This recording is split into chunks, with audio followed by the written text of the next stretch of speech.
Hello जी, क्या हाल है। Welcome back to a online solution. आज हम आपके लिए लेकर आए हैं पॉलिटिकल साइंस का लघु उत्तरीय 2 नंबर वाला सवाल। इस वीडियो में जितना भी important political science class 10th में जो 2023 के एग्जाम में पूछने की बहुत ही ज़्यादा संभावना है, ये वीडियो आपको देखने को मिलेगा। और इसके लिए मैं बेहतर किया हूँ कि नीचे कमेंट बॉक्स में कोशिश करूँगा कि मैं सबका क्वेश्चन नीचे डाल दूँ और वहाँ पे टाइमिंग लगा दूँ। जो चाहते हैं वो जाके देख लीजिएगा। तो फिलहाल अभी आप पूरी वीडियो को वॉच करें। देखिए, बहुत अच्छा सवाल को अपने लैंग्वेज में ट्रांसलेट करके थोड़ा सा आसान भाषा में करके आपके लिए लाया हूँ। देखिए, जो पॉलिटिकल साइंस है ना, ये पॉलिटिकल साइंस एकदम डिट्टो जो है समाज पे डिपेंड है। मतलब आप समाज को कैसे समझते हो, ये बहुत ज़्यादा इंपॉर्टेंट। और पॉलिटिक्स से ज़्यादा इंटरेस्ट रखने वाले तो खैर वो तो और मज़ा आएगा इसको पढ़ने में, और बहुत इंटरेस्टेड ये टॉपिक है जी। शुरू करते हैं क्लास को। पूरी वीडियो देखेंगे, काफ़ी मज़ा आएगा और समझ में। पहले तो इसको समझना है ध्यान से। सबसे पहले सवाल यहाँ पे है, लैंगिक असमानता किसे कहते हैं। चलिए, लैंगिक असमानता किसे कहते हैं, पहले इसके बारे में जानते हैं कि लैंगिक असमानता होता क्या है। ओके, चलिए देखिए, सवाल यहाँ पे है लैंगिक असमानता किसे कहते हैं। लैंगिक मतलब वो समझते हैं, लिंग के आधार पे मेल फीमेल उसके बोला गया लैंगिक। तो देखते हैं हमारे समाज में क्या होता है जी। मेल फीमेल में असमानताएं पाई जाती है। लड़की ये काम कर सकती है, लड़का ये काम नहीं कर सकता है ना। सुबह सुबह उठेगा तो लड़की जल्दी उठेगी, है ना, क्योंकि खाना उसको बनाना है, झाड़ू देना है, लड़का ये काम नहीं करेगा। तो ये लैंगिक जो असमानताएं हैं उसका मतलब क्या होता है। देखिए, लिंग के आधार पर, लैंगिक मतलब लिंग के आधार पर, लिंग के आधार पर समाज में महिलाओं व पुरुषों में जो पाई जाती है, असमानता पाई जाती है, जो असमान भूमिकाएं उसको दे दिया गया है ना, उसी को बोलते हैं लैंगिक असमानता। कितना आसान है, लैंगिक के आधार पर, है ना। देखिए, लिंग के आधार पर समाज में स्त्रियों और पुरुषों को जो असमान भूमिकाएं दी गई, या जो समाज में स्त्रियों पुरुषों के बीच असमानता पाई जाती है, उन्हीं असमानता को बोलते हैं लैंगिक असमानता। मतलब लैंगिक जो है डिफरेंट है, असमानता है। अब देखिए, यह असमानता चाहे सामाजिक भी हो सकता है। समाज के लेवल पर बोलेगा मुखिया बनेगा मर्द बनेगा, औरत मुखिया नहीं बनेगी, हो गया लैंगिक असमानता, है ना। आर्थिक मामले, पैसे के मामले देख लीजिए कि पैसा लड़का कमाएगा लड़की नहीं कमाएगी, है ना, लड़की कमाएगी तो लड़का नहीं कमाएगी, ऐसे ऐसे होता है ना। तो ये भी डिफरेंट हो सकता है। राजनीतिक में बोलता है भाई, राजनीतिक में अगर आना है, कोई नेता उठेगा तो लड़का ज़्यादा दमदार, लेकिन ऐसी कोई बात नहीं, लड़की भी मतलब महिलाएं भी उठती है ना। तो अगर ये इस तरह से असमानता पाई जाती है कि इस ये कर सकती वो नहीं कर सकती समाज में, उसको बोलते हैं लैंगिक असमानता। समझ में आ गया? बिल्कुल समझ में आ गया होगा। नेक्स्ट देखिए, बहुत अच्छा सवाल है, धर्मनिरपेक्ष राज्य से क्या समझते हैं। धर्मनिरपेक्ष राज्य, सिंपल सा फंडा में समझा। धर्मनिरपेक्ष मतलब एक ऐसा देश, एक ऐसा जगह, एक ऐसा राज्य जहां पे सभी धर्मों को बराबर अधिकार दिया गया, कोई भी धर्म को विशेष अधिकार ना दिया हो, है ना, कि ये धर्म ये राज्य का ये धर्म है, बाकी सभी धर्म को बराबर इक्वल समान अधिकार दिया हो, उसको बोलते धर्मनिरपेक्ष। देखिए, यहाँ पे वही बात लिखा हो गया कि वैसे राज्य जिसमें किसी भी धर्म को विशेष प्राथमिकता ना देकर, मतलब विशेष अधिकार, मतलब इस राज्य का ये धर्म है। जैसे कि आपने सऊदी अरब को देखो, मुस्लिम राष्ट्र बोला गया, है ना। तो मतलब एक उसको धर्म के आधार पर राष्ट्र बना हुआ है, लेकिन वो सही नहीं होता है। हमारा भारत जो सबसे महान इसलिए कहलाता है, और भारत का संविधान भी सबसे बड़ा और सबसे इंपॉर्टेंट इसलिए कहलाता है क्योंकि यहाँ पे हर एक कलर के, हर एक रंग के, हर एक धर्म के, जाति के लोग मिलते हैं और सब भाईचारगी के साथ रहते हैं। तो इसलिए तो भारत को बोलता है धर्मनिरपेक्ष राज्य। तो इसका डिफिनेशन होता है कि वैसा राज्य जहाँ किसी भी धर्म को विशेष अधिकार ना दिया हो, विशेष प्राथमिकता ना दिया गया हो, बल्कि सभी धर्मों को समान आदर हो, समान इज्जत मिले देश में, है ना, और जिसमें सभी धर्मों को समान अधिकार भी प्राप्त हो, समान इज्जत हो, समान अधिकार हो, है ना, उस राज्य को बोलेंगे धर्मनिरपेक्ष राज्य। कितना आसान सवाल है, समझ गए। धर्मनिरपेक्ष, जिस देश में, जिस राज्य में किसी एक धर्म को, किसी खास धर्म को विशेष अधिकार ना दे करके सभी धर्मों को समान इज्जत दे, समान आदर दे, समान अधिकार दे, और ऐसे देश में जहां ये फॉलो होता है उसी को बोलते धर्मनिरपेक्ष राज्य, है ना। और इस कानून को, इस नीति को बोलते धर्मनिरपेक्षता। अगर बोलेंगे धर्मनिरपेक्षता क्या कहते हैं, तो ये जो राज्य धर्मनिरपेक्ष राज्य है, और जो राज्य में ये नियम फॉलो है उस नियम को बोले धर्मनिरपेक्षता, ठीक है ना। खैर, वो तो अभी आपको यहाँ पे सवाल भी नहीं दिया हुआ है। देखिए सवाल, सांप्रदायिकता की परिभाषा दीजिए। सांप्रदायिकता का, जैसे ही सांप्रदायिकता की बात आती है ना, आपके दिमाग होना चाहिए मजहब से कनेक्ट होना चाहिए, ठीक है ना। देखिए, जब हम कहते हैं कि धर्म ही समाज का निर्माण करते हैं तो सांप्रदायिकता राजनीति का जन्म होता है। जब हमारे अंदर सोच आता है ना कि धर्म जो है राजनीतिक का निर्माण करते हैं, ये राजनीतिक जो है इस धर्म को फॉलो करती है, वहीं पे सांप्रदायिकता पैदा हो गया।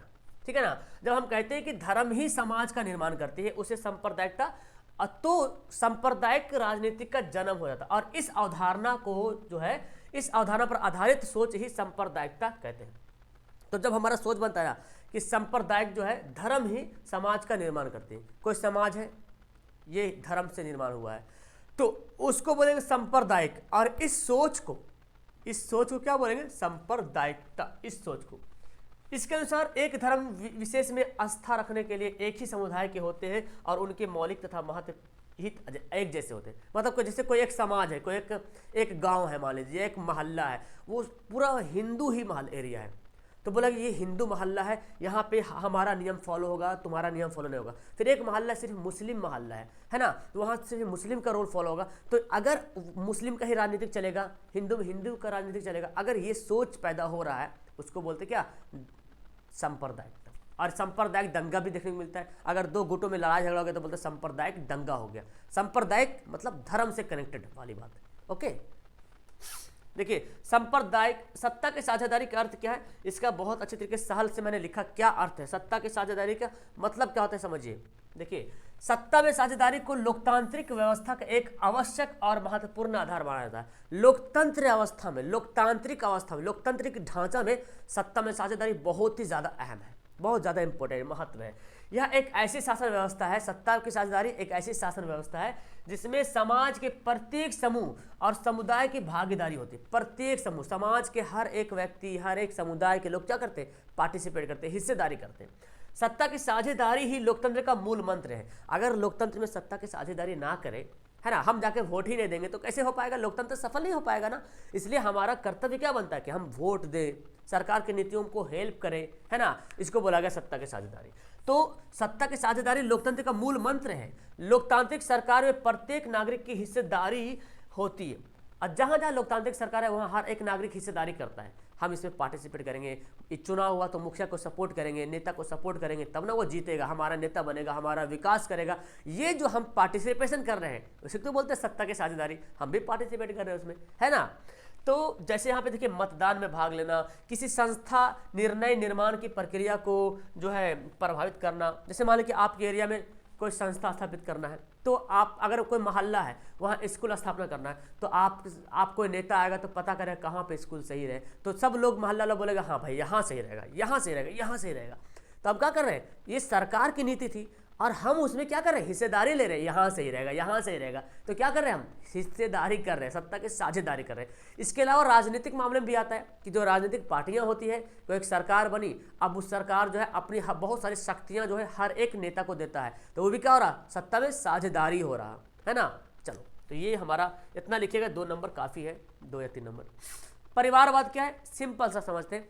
परिवारवाद, परिवार कोई मुखिया बना तब उस अगला जो मुखिया होगा उसी का बेटा बनेगा, है ना। कोई विधायक है, अब अगर विधायक का सीट खाली है या मर गया तो उसके जगह पे उसी का बेटा भतीजा वहां पे आके बैठेगा, ठीक है ना। अगर कोई जैसे लालू यादव का देख लीजिए, खानदान में लालू यादव है, उनका बेटा है तेजस्वी यादव। जैसे गांधी फैमिली देखें, है ना, सोनिया गांधी, राहुल गांधी, सब गांधी गांधी, तो परिवार के अकॉर्डिंग चलते आ रहा। बेटा भी नेता बनेगा, सब नेते बनते जाएगा। वही बोला गया यहाँ पे कि अधिकांश राजनीतिक दल, जितने राजनीतिक दल हो अधिक ज्यादा करके, एवं उसके नेता अपने ही परिवार एवं सगे संबंधियों को राजनीतिक में लाने के लिए चुनाव के अवसर पर उम्मीदवार बनाते हैं। अगर किसी को यहाँ पे इस जगह पे हमको मुखिया उठाना है, तो वो मुखिया जो उठेगा ना, इस जरूर जो इससे कोई कनेक्टेड होगा बड़ा वाला, है ना, तो बोलेगा हाँ तुम उठ जाओ, तुम उठ जाओ, है ना। क्योंकि अक्सर वो चाहेगा कि हमारा खानदान का हो, हमारा परिवार का हो, या हमारा कोई करीबी रिश्तेदार का हो। तो अगर ये करता है तो इसी को बोलते हैं क्या? परिवारवाद, ठीक है ना। इसी को बोलते हैं क्या? परिवारवाद। किन्हीं 2 प्रावधान का जिक्र करें जिससे धर्मनिरपेक्ष देश बनाता है, मतलब 2 नियम बताए जिसके कारण हम समझते हैं कि हमारा देश जो है धर्मनिरपेक्ष है। क्या है? पहला है, यहाँ राज्य का अपना कोई धर्म नहीं है, प्रत्येक व्यक्ति को अपनी इच्छा अनुसार कोई भी धर्म अपना सकता है। बिल्कुल, हमारा भारत में क्या है? कोई भी धर्म नहीं, सब धर्म को बराबर अधिकार दिया गया है। और यहाँ तक कि संविधान में ये बोला गया कि हर एक व्यक्ति वो किसी भी धर्म को छोड़ सकता है या किसी धर्म को अपना सकता है। ये मतलब सरकार इस पर हस्तक्षेप नहीं कर सकती है, ठीक है, संविधान में लिखा हुआ है। फिर दूसरा है किसी भी जाति का हो या वंश का हो, मतलब किसी भी खानदान का हो, धर्म, लिंग, भाषा, संप्रदाय से संबंधित हो व्यक्ति हो, उसे अधिकार है कि वे शिक्षा प्राप्त कर सके, खेलकूद में भाग ले सके, मनोरंजन कर सके, सांस्कृतिक गतिविधियां कर सके। मतलब यहाँ पे क्या है, चूंकि धर्मनिरपेक्ष है, ऐसा नहीं कि ये धर्म वाला आदमी ये नहीं खेलेगा, वो धर्म वाले ये नहीं खेलेगा, ऐसी बात नहीं। हमारे देश में देखिए हर खेल में, हर एक में सब जाति, कास्ट के, धर्म के लोग मिलते हैं देखने के लिए, है ना। तो ये क्यों मिलता है? क्योंकि हमारा देश में क्या है, धर्मनिरपेक्ष। ओके, चलिए तो ये बातें लिख दीजिएगा, आगे समझिए। सामाजिक विभाजन से क्या समझते हैं? सिंपल सी बात, बहुत ही एकदम कॉमन सेंस। सामाजिक विभाजन, समाज का बंटवारा हो जाना किसी भी कारण से, चाहे धर्म के आधार पे, चाहे भेदभाव हो जाति के आधार पे। तो अक्सर हमारे देश में जाति के आधार पे ज़्यादा समाज विभाजन होता है। देखते हैं ना, ये समाज जो है बहुजन समाज है ना, ये समाज है ब्राह्मण समाज है, ये है तेली वाला है, तेली इलाका, वो जो है यादव का है, वो लाला का, इधर अंसारी है, इधर खान है, ऐसे बोलते हैं ना। वैसे देखो यहाँ पे है कि प्रत्येक समाज में लोगों का जन्म, भाषा, जाति, धर्म के आधार पर विभिन्न होना स्वाभाविक है। जाहिर सी बात है, अगर हम जो है किसी एक अलग समाज में है तो हमारे खानदान के लोग जो पैदा होंगे नेक्स्ट आने वाली पीढ़ी, तो हमारे ही खानदान में आएंगे, है ना। वही बोला गया, इन आधारों पर लोग अलग अलग समुदाय से संबंध हो जाता है, जो उसे सामाजिक विभाजन कहता है। अब देखिए इससे होता क्या, विभाजन हुआ ना, जैसे कि बोला गया कि प्रत्येक समाज में लोगों का जन्म, भाषा, जाति, धर्म के आधार पर विभिन्न होना स्वाभाविक है, ये फितरत है। कि अगर जैसे कि कोई बंगाली है तो बंगाल के घर में बंगाली बेटा पैदा होगा या बंगाली बेटी पैदा होगा तो उसको बोला गया ये तो बंगाली है। अब वहीं पर समाज अलग होगा, जैसे बोलते ना ये तो बंगाली है, समाज का बंटवारा हो गया उसका, है ना, बंटवारा हो गया क्योंकि भाषा के आधार पर बट गया। ये तो यादव है, चलो अलग हो गया, ये तो क्या हो गया, समाज का विभाजन हो गया। ठीक है, इसी को बोलते हैं, जैसे कि देखिए भारत में जाति के आधार पर बहुत सारा समाज विभाजन है, जैसे सवर्ण जाति है, दलित, पिछड़ा जाति, समुदाय सामाजिक विभाजन के उदाहरण है। इस सबसे क्या हुआ, समाज का विभाजन हो गया, इसका उदाहरण है। देखिए भारत की विधायिका में महिलाओं के प्रतिनिधित्व की स्थिति क्या है, मतलब भारत की जो विधायिका है, मतलब जो विधानसभा में जो लोग जाते हैं, महिलाओं का क्या स्थिति है। देखिए इसलिए मैं बोलता हूँ ना कि ऑब्जेक्टिव से ज़्यादा सब्जेक्टिव पे फोकस करो तो ऑब्जेक्टिव क्लियर हो जाता है। सवाल बोले आंसर देखिए, 16वीं लोकसभा में पहली बार 61 महिलाएं होकर जो है निर्वाचित होकर गई थी, कहाँ, विधानसभा में, और उनके प्रतिनिधित्व का प्रतिशत 11.97 हो गया था। पहले था 10 पॉइंट कुछ था ना, 15वीं पढ़ा आपने, 15वीं में 10.86%, 10.86%, अब 16वीं में 61 महिलाएं हो गया, 11.96 हो गया। फिर 17वीं जब लोकसभा आया तो उसमें संख्या महिलाओं की कितना हो गए, 78 हो गई। फिर भी इसकी स्थिति संतोषप्रद नहीं, फिर भी देखा गया ना महिलाएं जो उतना मतलब इंटरेस्ट नहीं ले रही इस फील्ड में। अक्सर भारत में तो विधायिकाओं में भी इनको स्थिति विकसित देशों की तुलना में बहुत कम, मतलब जैसे कि जैसे डेवलप कंट्री जहाँ पे अमेरिका है, जापान है, तो वहाँ पे महिलाओं बहुत ज़्यादा इंटरेस्ट है इस एरिया में जाने के लिए। लेकिन भारत में भी बहुत कम देखने को मिलता है कि उससे कंपेयर क्या आता है तो महिलाएं बहुत कम इधर देखने को मिलती है ना। राज्य विधानसभाओं में उनके प्रतिनिधित्व का प्रतिशत उनसे भी कम है। अब राज्य का विधानसभा देखिए तो लोकसभा में तो इतना कम है, ये 61 महिलाएं, कहाँ 543 सीट में 61 महिला, क्या वैल्यू रखता है भाई, पूरा का जोड़ेंगे तो अब जाके 78 हो, तो धीरे धीरे देखना बढ़ते जा रहा, थोड़ा सा इंटरेस्ट आ रहा। तो बोला गया ये तो स्टेट में तो और कम है, अगर राज्य का अगर विधानसभा देखे तो उसमें और कम है। महिलाओं का प्रतिनिधित्व बढ़ना लोकतंत्र के लिए अवश्य अच्छा है। अगर महिलाएं बढ़ती है, बिल्कुल, अगर महिलाओं का प्रतिनिधित्व बढ़ता है, महिलाएं नेता बनती है, महिलाएं अगर विधायक बनती है, सांसद बनती है, तो हमारे देश के लिए ज़्यादा बेहतर है ना। क्योंकि आजकल महिलाओं पे ज़्यादा अत्याचार होता है, देखते आए दिन पेपर में देखने को मिलता है कि यहाँ बलात्कार हो गया, यहाँ महिलाओं के साथ ये हुआ। तो ये जो है काम, अगर महिलाएं अच्छे नेता बने, अच्छे प्रतिनिधित्व बने, अच्छे लीडर बने, अच्छे MLA MP बने, तो कहीं ना कहीं इस प्रॉब्लम का सोल्यूशन किया जा सकता है। ओके, आगे देखें, ग्राम पंचायत के किन्हीं 2 कार्यों का वर्णन करें। ग्राम पंचायत का क्या काम है, आप लोग ग्राम में रहते हैं तो पता होगा कि पंचायत क्षेत्र के विकास के लिए वार्षिक योजना तैयार करना, बजट तैयार करना, सामुदायिक कार्यों में सहयोग करना, प्राकृतिक संकट में सहयोग, है ना, समझ में आ रहा ना क्या बोले, पंचायत क्षेत्र के विकास, पंचायत क्षेत्र का विकास करना है, तो उसके लिए वार्षिक योजना बनाना, बजट तैयार करना, समाज का कोई काम हो तो उसको करवाना, है ना, प्राकृतिक कोई संकट आ गया उसको हेल्प करना। उसके बाद दूसरा लिख दिया कृषि, बागबानी, बंजर भूमि, चारागाह का विकास करना। इतना करेगा पंचायत वाला तो करता ही नहीं, तो अपने ही बैठा रहता है, बस गली नली बना दिया, एकदम फ्री है, लगता वही राजा बन गया ना। ये कितना सारा काम है, कृषि का काम है भी हेल्प करना मांगता है, बागवानी, बंजर भूमि, अगर बंजर भूमि तो कैसे उसको किया जाए सही, ये सब काम है। चारागाह का विकास करना कि चारागाह भी अलग हो, तो ये सब रहेगा तो हमारा देश तरक्की कर जाएगा जी, लेकिन लोग करते नहीं है। संघीय शासन की दो विशेषता बताइए। संघीय शासन, जैसे हमारा भारत क्या है, संघ शासन, संघ देश है। देखिए बोला गया लिखित संविधान, अच्छा यहाँ पे मैंने छोटा कर दिया चलेगा।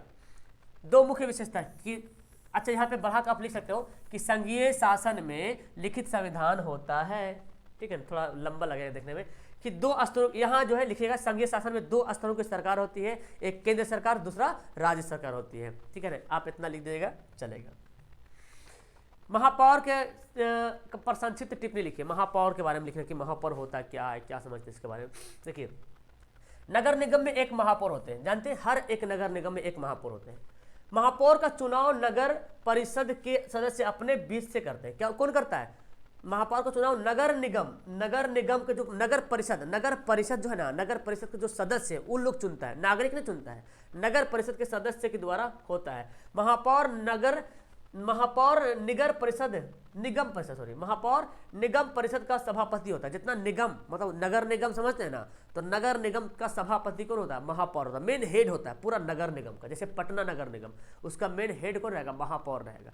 बिहार से नगर निगम, तो उसका हेड कौन रहेगा, महापौर रहेगा, तो उसका सभापति होता है। और महापौर का कार्यकाल 5 वर्ष का होता है। महापौर नगर निगम का प्रथम नागरिक होता है, जैसे भारत का प्रथम नागरिक राष्ट्रपति होता है, उसी प्रकार नगर निगम का प्रथम नागरिक कौन होगा, महापौर होगा। इसलिए वे शहर में आए हुए अतिथियों का स्वागत नगर की ओर से करता है। अगर कोई दूसरा शहर से व्यक्ति आता है, कोई बड़ा नेता आता है, एमएलए एमपी आता है, तो जो नगर निगम का जो महापौर होगा वो पहले आके फ्रंट में आके उसको वेलकम करेगा, क्योंकि प्रथम नागरिक वही है, ठीक है। तो महापौर के बारे में इतना लिख दीजिए कि महापौर क्या होता है जी, है ना, चलेगा। पंचायती राज क्या समझिए, देखिए पंचायती राज का अर्थ है पंचायतों के द्वारा गांव का शासन करना, है ना। पंचायती राज का तो यही मतलब है ना कि पंचायत के द्वारा गांव का शासन करना, ताकि गांव का पुनर्निर्माण हो सके, फिर से कुछ कमी है तो फिर से निर्माण हो जाए, है ना। वास्तव में पंचायती राज का संबंध सत्ता के प्रजातांत्रिक विकेंद्रीकरण से है। एक्चुअली जो पंचायती राज है, ये रियलिटी देखा जाए तो सत्ता का विकेंद्रीकरण है। समझते हैं विकेंद्रीकरण मतलब सत्ता मतलब ताकत सिर्फ एक के हाथ में नहीं रहेगा, बल्कि बंटवारा होगा। जैसे भारत के प्रधानमंत्री हमारे नरेंद्र मोदी जी, तो सारी शक्तियाँ उसके हाथ में नहीं है, उन्होंने अपनी शक्तियों को बंटवारा कर दिया, स्टेट के रूप में बंटवारा कर दिया, डिस्ट्रिक्ट के रूप में बंटवारा कर दिया, और पंचायती राज के रूप में बंटवारा कर दिया, है ना। तो गांव में कौन शासन करेगा, मुखिया करेगा, सरपंच करेगा, अलग अलग जो पोस्ट बना दिया है। तो ये क्या हो रहा, सत्ता का विकेंद्रीकरण हो रहा, केंद्र पे नहीं है पावर, विकेंद्र हो गया, सब जगह बटा हुआ, लेकिन हेड है वही भाई, हेड पीएम साहब है, लेकिन वो अपनी शक्तियों को बांट दिया है। रेल है तो रेल मंत्री अलग बना दिया, कोयला मंत्री अलग बना दिया, सबका क्या हो, बंटवारा हो रहा। तो यहाँ भी एक्चुअली पंचायती राज में सत्ता का क्या हो रहा, विकेंद्रीकरण हो रहा। पंचायती राज के अंतर्गत ग्राम स्तर पर ग्राम पंचायत, है ना, प्रखंड स्तर पर पंचायत समिति, जिला स्तर पर जिला परिषद का क्या होता है, गठन होता है। तो जानते हैं कि पंचायती राज में ग्राम स्तर पर ग्राम सभा, है ना, ग्राम स्तर पर ग्राम पंचायत, प्रखंड स्तर पर पंचायत समिति, जिला स्तर पर जिला परिषद, ओके, इसका गठन होता है। आगे देखिए समवर्ती सूची से क्या समझते हैं, बड़ा अच्छा सवाल है जी। देखिए केंद्र और राज्यों के बीच शक्ति का बंटवारा के लिए निर्मित 3 सूचियों में एक ऐसी सूची है जिनके विषयों पर केंद्र और राज्यों 2 कानून बना सकती हैं। देखो केंद्र और राज्यों के बीच शक्ति का जो बंटवारा हुआ है उसमें से 3 सूची है, संघ सूची, राज सूची और समवर्ती सूची। तो 3 सूची है, उनमें से एक ऐसी सूची है जिसके विषय पर केंद्र राज्य दोनों कानून बना सकता है। तो 3 सूची जो है उनमें से संघ सूची है, राज सूची है, लेकिन एक ऐसी सूची है जिसके अंतर्गत केंद्र और राज्य कोई कानून बनाना होगा तो दोनों मिलकर बनाएगा, ठीक है ना। परंतु अगर किसी कारण विरोध होता है कि नहीं भाई तुम्हारा ये सही है, केंद्र वाला खराब लग रहा, राज्य वाला नहीं सही, यही सही है, अगर बहस होता है तो इस हालत में जो है केंद्रीय कानून को ही माना जाता है, जिसको समवर्ती सूची को इसमें जो 747 विषय ऐड है। जैसे एग्जाम्पल में शिक्षा क्या है, एक समवर्ती सूची है। आइए, संघ राज्य का अर्थ क्या होता है, क्या समझते हैं? भारत हमारा संघ का राज्य है, क्या इसका मतलब क्या समझते हैं? संघ का राज्य क्या समझते हैं? देखिए, जब किसी देश में शासन संचालन के लिए दूसरे स्तर पर सरकार का गठन होता है ना, जैसे हमारे देश में देखिए ना, शासन को चलाने के लिए सिर्फ पीएम साहब नहीं है, बल्कि सेकेंडरी लेवल है ना, स्टेट है कि नहीं, एक तो सेंट्रल लेवल पे है प्रधानमंत्री, लेकिन दूसरा स्तर क्या है, राज्य स्तर पे भी है, अलग से मुख्यमंत्री है भाई।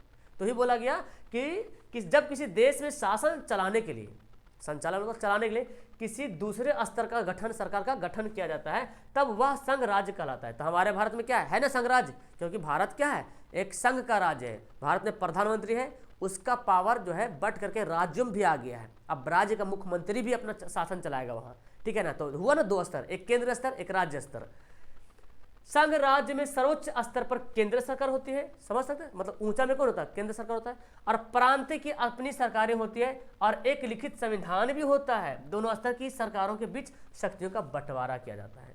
तो उच्च स्तर पर संघ सरकार यानी कि केंद्र सरकार, और निम्न स्तर पर देखा जाए तो प्रांतीय सरकार मतलब राज्य सरकार, और इसके बीच इसमें एक लिखित संविधान भी होता है, और वो संविधान जो है दोनों को अलग अलग जो है क्या करता है, शक्तियों का बंटवारा करता है कि भाई आपको ये शक्ति मिलेगा, आप ये काम कर सकते हैं, आप ये काम नहीं कर सकते, ये कर सकता है। तो ये कौन है, ये संविधान होना जरूरी, संघ सरकार में संविधान होना जरूरी है, और अलग अलग सरकार।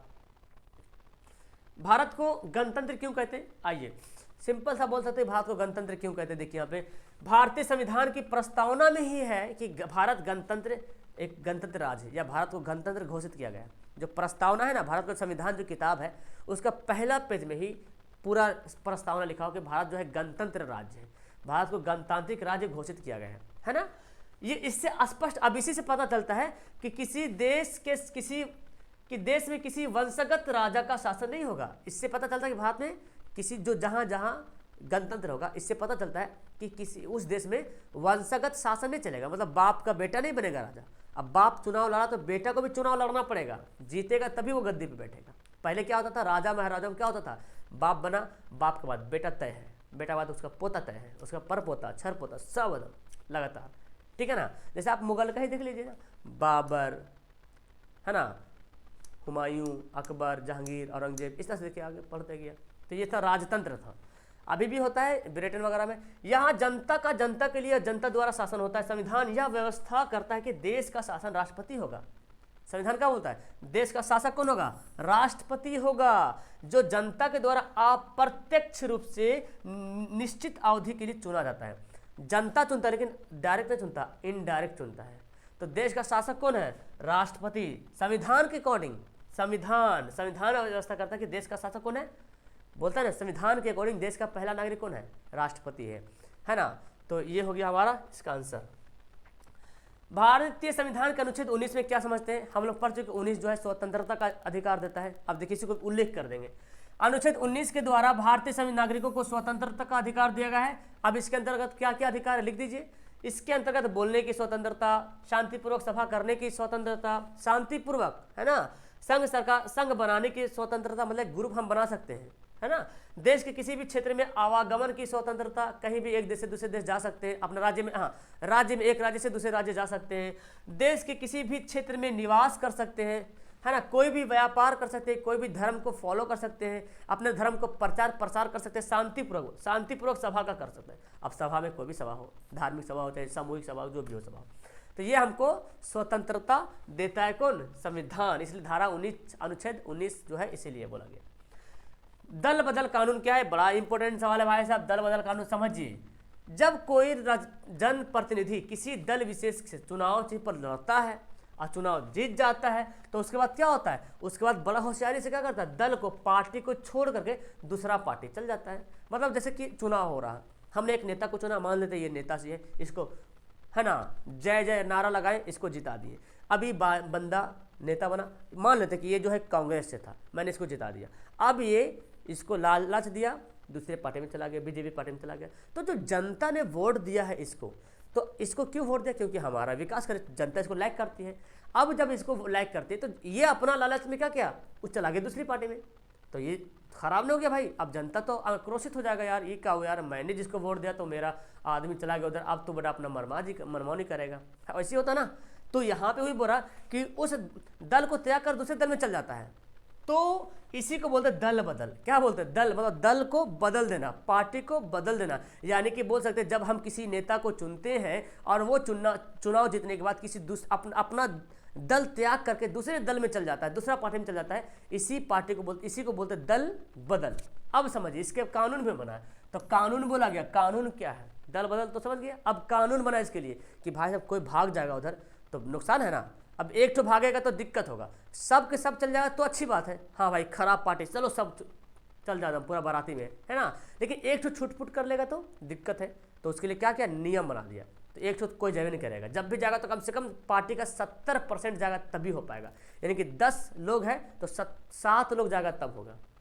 अब देखिए कानून क्या बना। अब देखा यार, ये ऐसा देखा कि साला दल बदल जो है बहुत ज़्यादा बढ़ते जा रहा। राजीव गांधी के टाइम में उस टाइम देखा गया, इसमें होता ये था ना कि जैसे कोई पार्टी जीता, अब उसको उसमें बुलाएगा ना, 5 करोड़ लो आ जाओ मेरे पार्टी में, 10 करोड़, 5 करोड़, 10 करोड़। अब भाई से मतलब लूट मचाया हुआ है। तो पैसा किसको ना, पैसा तो हर कोई चाहता भाई, चल जाएगा।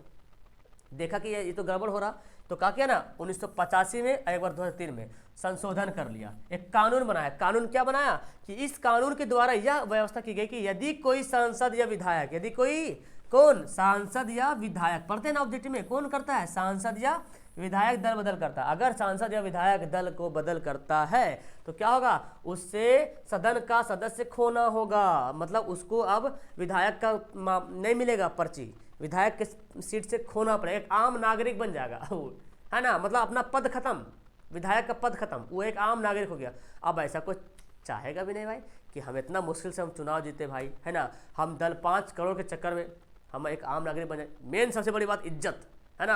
अरे एक ठो बीजेपी, एक ठो कोई नेता आ जाता है, एक ठो कोई विधायक आ जाता है, तो उसके पीछे कितना पुलिस फोर्स, एसपीडीएम सब लगा रहता है, तो छोड़ेगा थोड़ी ना वो। तो यही से बोलते हैं दल बदल कानून। चलिए, मज़ा आ रहा ना। ये देखो चैप्टर ही ऐसा इंटरेस्टेड है, हमको राजनीतिक में घुसना नहीं है, बस राजनीति को समझना है। तब जब तक हम पढ़े लिखे लोग नहीं समझेंगे, हम जब पढ़ रहे हैं, आपको मैं पढ़ा रहा हूँ, तो जब तक बच्चे मतलब पढ़े लिखे आदमी नहीं समझेंगे तो फिर हमारा देश विकास कैसे कर पाएगा। क्योंकि समझना बहुत ज़रूरी। तब तो आप बोलेंगे हाँ यार फलाना को वोट देंगे तो अच्छा काम करेगा ना, ये अच्छा काम करेगा, हमारा एजुकेशन सही, सिस्टम सही करेगा, स्कूल बनवाएगा, यहाँ पे बच्चों के लिए पैसा का इंतजाम करवाएगा, स्कूल सही करवाएगा, कंडीशन सही करवाएगा, एजुकेशन में अच्छा टीचर लाएगा। तो ये सोच होगा तब तो हमारा समाज विकास कर पाएगा। फिर बोलता है भारत ने बहुदलीय प्रणाली को क्यों अपनाया। भारत ने देखते हैं बहुदल, बहुत सारा पार्टियां, क्यों भाई? अब बहुत सारा पार्टी होना बहुत बेनिफिट है। देखिए क्यों, आइए। भारत में बहुदलीय व्यवस्था लोकतंत्र के लिए बहुत उपयोगी है। क्यों? अब आइए। बहुदलीय व्यवस्था में राजनीतिक दलों के बीच प्रतियोगिता होती रहती है, कंपटीशन होता रहता है, हम जीतेंगे एकदम, है ना, कंपटीशन होता रहता है। इसके लिए सभी राजनीतिक दल लोगों को समर्थन प्राप्त करना चाहते हैं। हर एक पार्टी चाहती है कि हम कैसे लोगों का दिल जीत लें। अब उसके लिए कुछ भी करेगा, हम नाला बना देंगे, है ना, हम कब्रिस्तान को ही कर देंगे, हम शमशान घाट को पूरा घेराबंदी कर देंगे, हम तुम्हारे एरिया में पूरा सड़क बना देंगे, शिक्षा व्यवस्था ठीक कर देंगे, नौकरी दे देंगे। कॉम्पिटिशन चलता है ना, ताकि कैसे जनता हमारे कैप्चर में आ जाए। दो जितनी सारी पार्टियां सब में चलता है कॉम्पिटिशन। इससे मतदाताओं के पास समर्थन एवं विरोध का विकल्प खुल जाता है। अब मतदाता भी चाहता है किसको विरोध करना चाहिए, किसका सपोर्ट करना चाहिए, इसके पास इसका रास्ता खुल जाता है। देखता कौन ज़्यादा अच्छा काम करेगा, है ना, उसको वोट दे देगा। तो किसको विरोध करना है, किसको साथ देना है, जनता को पहले पता चल जाता है। बहुदलीय व्यवस्था में ही गठबंधन की सरकार का प्रयोग बनाना भी गुंजाइश होती है।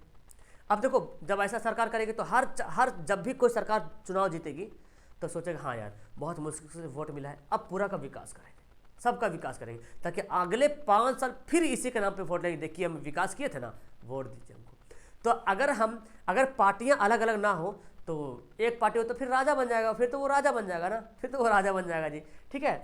और इसी तरह से व्यवस्था में जो है भारत में गठबंधन की सरकार है, इसीलिए भारत में जो है बहुदलीय व्यवस्था है। तो बताइए कि बहुदलीय प्रणाली अच्छा है कि खराब है, बताओ। अच्छा है ना, बहुत अच्छा, मैं तो बहुत अच्छा मानता हूँ। तो जब तक कंपटीशन नहीं होगा तो कैसे होगा। चेन्नई जो तमिलनाडु वहाँ पे देखने को मिलता है, वहाँ की जनता बड़ा होशियार है।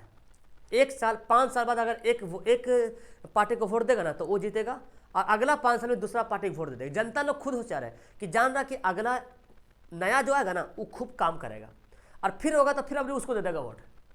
अब हर पार्टी चाहते हैं कि हम इस बार एकदम अच्छा परफॉर्मेंस करें, एकदम अच्छा परफॉर्मेंस करें ताकि हमको फिर मिल जाए वोट, है ना। लेकिन जनता बड़ा चालाक है, इसलिए तो लोकतंत्र बोला गया भारत को। आगे राजनीतिक दल की परिभाषा दीजिए। देखिए, लोगों का एक ऐसी संगठन, राजनीतिक दल क्या होता है, एक ऐसे लोगों का समूह होता है जो चुनाव लड़ने और सरकार में राजनीतिक सत्ता प्राप्त करने के उद्देश्य से कार्य करता है। लोगों का एक समूह है जो चाहते कि हम चुनाव लड़ें, सरकार में एक सत्ता प्राप्त करें, एक पद हम ले लें, नेता बन जाए, है ना, एमएलए बने, एमएलसी बने, मुखिया बने, कुछ भी बने, इस तरह से। राजनीतिक दल नीतियों क्या लिखा, राजनीतिक दल की पर, हाँ, तो इसको राजनीतिक दल कहलाता है। क्या इसको बोलते हैं? राजनीतिक दल। जब लोगों का समूह क्या एक ऐसा सोच बनता है कि हम राजनीतिक में पार्टिसिपेट करें, चुनाव लड़ें, जीते और एक सरकार की सत्ता को प्राप्त करें, तब हम तो उस दल को क्या बोलेंगे? उस समूह को बोलेंगे राजनीतिक दल। या समाज के सामूहिक हितों के ध्यान में रखते हुए कुछ का निर्माण करता है। ये समूह अपनी नीतियों के साथ साथ कुछ कार्यक्रम भी निर्धारित करते हैं। ये चुनाव जीतने पर अपनी घोषित नीतियों को लागू करने की कोशिश करते हैं। तो जो राजनीतिक पार्टियां होती हैं, तो देखते हैं अभी चुनाव लड़ा नहीं, लेकिन एक ग्रुप बना हुआ है। अब वो क्या करें? हेल्प करने की कोशिश करते हैं कि हम लोगों को हेल्प करें ताकि उसका दिल जीत पाए, ताकि जब वोट आए, चुनाव का टाइम आए, तो हमको वोट मिल सके। समाज का कार्य करता है, समाज सेवा करता है ना। तो यही है राजनीतिक पार्टियां। आगे है, राजनीतिक दल को लोकतंत्र का प्राण क्यों कहते हैं? यार बड़ा इंपॉर्टेंस वाला है, राजनीतिक दल को लोकतंत्र का प्राण क्यों कहते हैं। ये ऑब्जेक्टिव में आता है कि लोकतंत्र का प्राण किसे कहते हैं।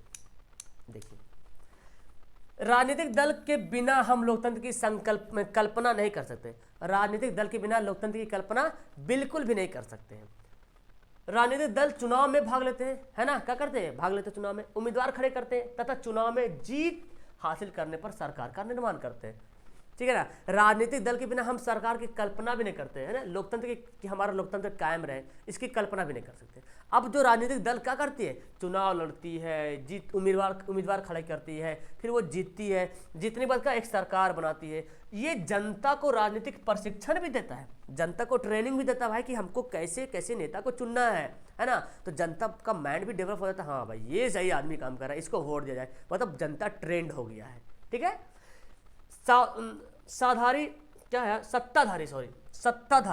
सत्ताधारी दल के विपक्ष रहने वाली पार्टियां सरकार की गलत नीतियों की आलोचना करता है, गलत नीतियों की आलोचना करके उचित मार्गदर्शन प्रदान करती है। तो देखिए, सरकार है, अब सरकार के दूसरा जो पार्टी, जो हारी हुई पार्टी है ना, वो सरकार की जो जीती हुई सरकार है उसकी आलोचना करते हैं कि ये देखो ये सरकार सही नहीं कर रही, ये सही नहीं कर रही। तो वो पार्टी है तब ना कर रही है, वो दल है तब न कर रही है इसको आलोचना। अब ये जो सरकार हो गई, जो जीती हुई सरकार बोले हाँ यार ये काम नहीं हुआ, चलो इस पर थोड़ा सा काम कराते हैं, उसका मुंह बंद हो जाएगा, है ना, तो इस पर कुछ काम करा देगा। तो यही बना तो काम हुआ ना। तो ये कब हुआ? जब राजनीतिक पार्टियां था तब तो ये काम हुआ। तो इसलिए बोला गया लोकतंत्र का प्राण, इसीलिए तो बोला गया था कि वो है तभी देश चल पाएगा, तभी लोकतंत्र जो है कायम हो पाएगा। यही कारण है कि राजनीतिक दल को लोकतंत्र का प्राण कहते हैं। राजनीतिक दलों की दो प्रमुख चुनौती बताइए, क्या चुनौती क्या है इसके सामने, चैलेंजेस क्या है? राजनीतिक राज्यों में राजनीतिक दलों के समक्ष अनेक चुनौतियां हैं। प्रत्येक राजनीतिक दल में निर्णय लेने की शक्ति कुछ ही नेताओं के हाथ में सिमट जाती है। इससे राजनीतिक दल के कार्यक्रम, दल के कार्यों के प्रति उदासीन होता है। देखते हैं राजनीतिक दल में कि कुछ ऐसे नेता होते हैं जो उससे किसी भी एरिया का कुछ निर्णय लेना है, कुछ फैसला लेना है, तब उस पार्टी का कुछ ही नेता के हाथ में होता है। अब ऐसे में क्या होता है, जिसके हाथ में पावर नहीं है वो चाह रहे कि ये काम गलत है, ये काम नहीं होना चाहिए, और जिसके हाथ में पावर है वो कुछ चाह रही है और वो काम कर अपना फैसला कर देती है। तो इससे क्या होता है, जो जिसके पास में पावर नहीं था, उदासीनता देखने को मिलता है। तो एक चैलेंजेस हो गया कि हम कैसे उसको खुश रखें, हमारा हर पार्टी का मेंबर खुश रहे। अब ऐसे में क्या होगा, ऐसे में ये होगा कि ये जो पार्टी खुश नहीं हुआ तो पार्टी छोड़ के दूसरा में चल जाएगा, फिर मतलब अकेले तो नहीं जाएगा लेकिन उतना समूह बना के दूसरा में चल जाएगा। तो ऐसे में क्या होगा, पार्टी कमजोर हो जाएगी। वर्तमान में अधिकांश राजनीतिक दल सिद्धांत विहीन और अवसरवादी बन गए। राजनीतिक दलों के द्वारा चुनाव में व्यय सीमा से अधिक राशि खर्च की जाती है। देखिए, ये भी होता है कि राजनीतिक दल में क्या होता है, चुनाव के टाइम में बहुत ज़्यादा खर्च करते हैं, पैसा इसको दे दिया, उसको दे दिया। तो ये भी एक चुनौती है, चैलेंजेज है ना। राजनीतिक दलों की उपयुक्त चुनौतियाँ काफ़ी गंभीर है। तो ये चुनौती काफ़ी गंभीर है इसके लिए। आगे देखिए, चिपको आंदोलन के क्या उद्देश्य है, ज़्यादा नहीं, कुछ सवाल और है। चिपको आंदोलन तो आपने पढ़ा होगा, सुंदरलाल वो होगा ना, वन संपदा की सुरक्षा करना है, यानी कि जंगलों को बचाना है, एक तो ये रहा, जंगलों को बचाना है। वन जीवन की सुरक्षा करना है, मिल मालिकों के शोषण के मुक्ति हो, प्राकृतिक संसाधनों पर स्थानीय निवासियों का नियंत्रण हो। तो ये जो है चिपको आंदोलन का उद्देश्य था। सर्दी मुझे भी हो गई है जी, है ना। भारतीय किसान यूनियन की मुख्य मांगे क्या थी बताइए। आपने पढ़ा होगा भारतीय किसान यूनियन के नेता महेंद्र सिंह टिकैत। तो इसका मांगे क्या थी, गन्ने व गेहूं के सरकारी खरीद के लिए मूल्य में वृद्धि करना, मतलब जो सरकार जो गन्ना या गेहूं खरीदती है उसकी कीमत में वृद्धि किया जाए। कृषि संबंधी उत्पादों के अंतर्राज्यीय आवागमन पर रोक लगे, मतलब एक राज्य से दूसरे राज्य में हम कुछ खेत वाला सामान जैसे धान चावल जो आगे पीछे एक राज्य से दूसरे राज्य ले जा रहे हैं, तो अगर बैन है तो उसको हटाया जाए, है ना, आवागमन पर रोक लगे। अंतर्राज्यीय आवागमन पर कृषि संबंधी उत्पादों के अंतर्राज्यीय आवागमन पर रोक को हटाना, हुई तो लगे रोक को हटाना मतलब हुआ कि मतलब बैंड को हटाया जाए जो रोक लगा हुआ है। समुचित दर पर विद्युत आपूर्ति हो, मतलब बिजली का भी सही टाइम पे मिले, अच्छा रेट पे मिले, मतलब नॉर्मल रेट पे मिले, तो किसान जो है तब ना अपना खेत को अच्छे तरीके से काम चला पाएगा। तो जब बिजली रहेगा तब तो किसान खेती भी कर पाएगा, पानी कहाँ से उतना यूज कर पाएगा, बारिश तो होती नहीं सही से, बहुत गंभीर है। तो बिजली का जो बिल है ना वो भी सही से एक लिया जाए, ये भी मांग था उसका। फिर किसानों के बकाये कर्ज को माफ़ किया, किसान बेचारा इतना कर्ज से डूबा रहता है किसान की, वो कर्ज चुका ही नहीं पाता है, तो सरकार से है कि वो माफ़ किया जाए, क्योंकि किसान ही तो देश को चला रही है ना। अगर किसान नहीं होगा तो बताओ अनाज कहाँ से खाए, कितनी महंगाई हो जाएगी। बताओ किसान जो हम देश, किसी भी देश का किसान जो होता है वो समझो तुम्हारा पेट है, वो इंसान का पेट है क्या, इसलिए हमको किसान की रिस्पेक्ट करनी चाहिए। कि सोचो किसान, वो आज हम चावल गेहूँ जो भी खा रहे हैं ना, भले आप पैसा दे रहे हैं, लेकिन अगर किसान ना होगा तो लाख घर भर पैसा रहेगा, कहाँ से मिलेगा चावल। आदमी चावल पेट में क्या खाएगा, चावल ही खाएगा ना, वो रोटी ही खाएगा। आपके पास रूम भर सोना है और किसान खेत में काम कर रहा, पूरा दुनिया किसान की बात कर रहे हैं हम, भारत के नहीं पूरे दुनिया के किसान की बात कर रहे हैं। अगर खेती नहीं उगाएगा तो क्या होगा, चलाते रहो लैपटॉप, चलाते रहो मोबाइल, रील से देखते रहो, पेट भर जाएगा, है ना। तो किसान बहुत ही ज़्यादा, इसको हमको रिस्पेक्ट करनी चाहिए, सरकार को भी इस पर बहुत ध्यान देनी चाहिए, क्योंकि ये हमारा देश का और पूरे नागरिक का जो है समझो बेस है, वो पेट है, पेट समझो पेट ही है वो, नहीं तो वो मर जाएगा तो फिर वही मर जाएगा, तो फिर इंसान ही क्या करेगा जिंदा रह करके। आगे है किसानों के लिए पेंशन योजना भी लागू किया जाए। हाँ भाई, जो बूढ़े किसान हो गए उसके लिए पेंशन मिलना चाहिए, जरूरी है। सूचना के अधिकार आंदोलन के क्या उद्देश्य था, इसका उद्देश्य क्या था कि सूचना का अधिकार आंदोलन का मुख्य उद्देश्य था कि सरकार के क्रियाकलाप की जानकारी प्राप्त करना, कि सरकार कर क्या रही है हमको प्राप्त होना, कि सरकार अगर कोई मुखिया बना तो मुखिया को क्या क्या मिला फंड में, पहले पता प्राप्त नहीं चलता था, लेकिन अब जो है ना इंटरनेट पर सब आ जाता है कि इस मुखिया को क्या क्या चीज़ मिला है, अभी कर क्यों नहीं रहा है। तो अभी जनता जागरूक हो गया, तुरंत बोलेगा, तुरंत RTI कर देगा, है ना, राइट टू इन्फॉर्मेशन वाला, तो करना पड़ेगा। फिर सरकार के क्रियाकलाप पर नियंत्रण रखेगा, कि सरकार क्रियाकलाप करे तो कंट्रोल रखा जाएगा उस पर कि सरकार कर रही है क्या। अगर सरकार नहीं करती है तो फिर विपक्ष, फिर धरना प्रदर्शन, ये करो वो करो, है ना। सरकारी कर्मचारियों एवं सरकार के कार्यों का सार्वजनिकरण करना तथा सत्ता में भागीदारी करना, मतलब जो भी कर्मचारी है या सरकार के कार्य कर रहा तो सार्वजनिकरण करना, मतलब एकदम ओपनली काम करना, मतलब भ्रष्टाचार नहीं रहेगा। फिर ये रहेगा तो क्या होगा, जो भी सरकारी कर्मचारी है या सरकार का कोई काम करते हैं तो ओपनली काम करें, मतलब हर एक फरेफर हो गया, भाई ये काम हुआ, ये इसका सरकार ने ये दिया, ताकि भ्रष्टाचार ना फैले। तो यही इसका मुख्य मकसद था।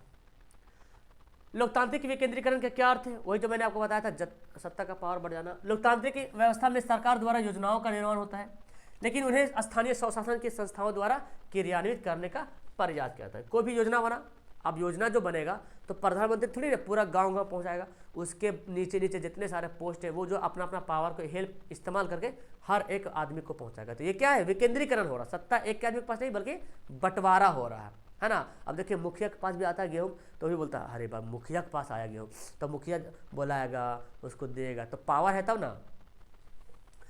इसे लोकतांत्रिक विकेंद्रीकरण के नाम से जाना जाता है। इससे स्थानीय नागरिकों को शासन कार्य में भाग लेने का अधिक अवसर प्राप्त होता है। एक दो सवाल और होगा, लोकतंत्र से आप क्या समझते हैं। देखिए लोकतंत्र से आप क्या समझते हैं, लोकतंत्र का अर्थ होता है जी लोकतंत्र का अर्थ होता है जनता का शासन। लोकतंत्र में जनता का स्वयं शासन कार्य का भाग लेती है, वह अपने प्रतिनिधियों को चुनती है। सरकार जनता की प्रतिनिधि सभा के प्रति उत्तरदायी होती है। इस प्रकार लोकतंत्र की सबसे अच्छी परिभाषा अब्राहम लिंकन ने दिया कि उसके अनुसार लोकतंत्र जनता का द्वारा जनता के लिए शासन है, जनता द्वारा जनता के लिए। तो लोकतंत्र से क्या समझे? लोकतंत्र का मतलब है जनता का शासन। जनता खुद अपने मर्जी से एक नेता को चुनेगा और वो नेता जो है चुनाव में उठेगा। चुनने के बाद वो सरकार जनता की सभी प्रतिनिधि जो अब सरकार जो बन गई, जो जनता ने चुना जिसको, वो सरकार बनी, तो अब उसकी जिम्मेदारी हो गई कि इस जनता को काम करे, जनता को काम करके दे, ठीक है ना। इस प्रकार लोकतंत्र की सबसे अच्छी अगर दिया है डेफिनेशन तो अब्राहम लिंकन ने दिया कि लोकतंत्र जनता के लिए, जनता के द्वारा शासन है, ठीक है। ये सवाल है सूचना का अधिकार आंदोलन से क्या समझते हैं? देखिए वही सवाल आ गया। सूचना का अधिकार आंदोलन कानून का रखवाला है माना जाता है। अगर सूचना का अधिकार आंदोलन ना हो तो कानून तो खत्म हो जाएगा।